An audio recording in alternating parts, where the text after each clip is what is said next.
Chers camarades, chers amis, sans la République, le socialisme est impuissant. Sans le socialisme, la République est vide.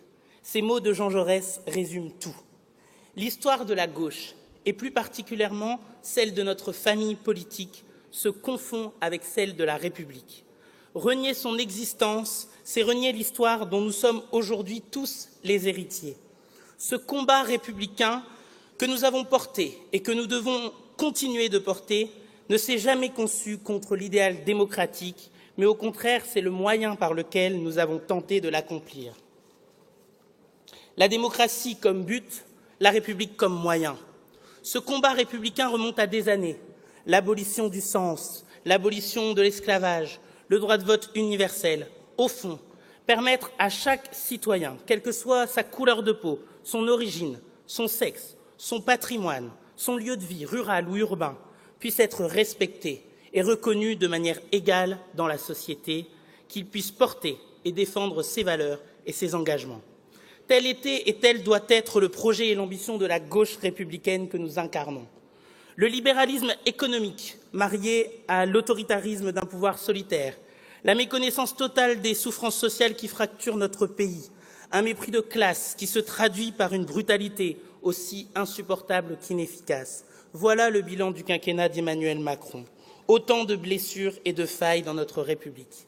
Notre démocratie est abîmée, fragilisée même, notamment à cause d'une pratique du pouvoir autoritaire et descendante, faisant fi de tous les corps intermédiaires ainsi que des critiques qui peuvent être émises. C'est aussi, hélas, du fait du fonctionnement de notre démocratie et de nos institutions. Pour autant, et c'est un paradoxe, les citoyens n'ont jamais eu autant soif de démocratie et d'égalité républicaine.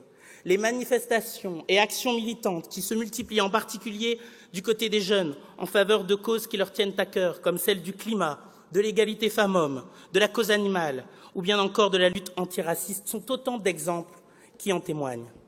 Mes chers camarades, ne confondons jamais vitalité démocratique et vitalité républicaine, car si la première est le propre de l'ensemble des citoyens, la seconde est tributaire de nos institutions qui, aujourd'hui, ne portent plus suffisamment la voix de tous. Le taux d'abstention ainsi que le profil sociologique des électeurs est hélas dramatiquement éloquent. Notre République ne saurait devenir muette pour certains de nos concitoyens. Pour réduire l'écart entre l'existence de l'engagement et la reconnaissance de celui-ci, pour que la voix républicaine ne résonne plus dans le vide, seules des réformes profondes de nos institutions peuvent répondre à cet immense défi. Ce défi enthousiasmant, nous, socialistes, devons être à l'avant-garde de ce combat. Notre première ambition doit être celle de renouer avec la promesse républicaine, qui ne doit plus seulement être une promesse, mais être un engagement, car c'est la condition pour faire République. Restaurer ce droit doit être le combat des socialistes, et il s'agit là de notre boussole commune. Cette restauration devra aussi renouer avec la décentralisation, qui est un combat historique des socialistes depuis toujours. Pierre Mauroy, illustre camarade de ma fédération du Nord, disait que la décentralisation sera au cœur de l'expérience du gouvernement de la gauche. Eh bien, dans ce cas, la République se sera enfin libérée de la monarchie.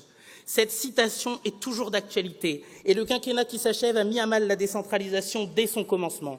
Il nous faudra naturellement de nouveau faire confiance aux élus locaux qui sont le fondement de la République. Nos institutions et notre République doivent évoluer, doivent s'adapter.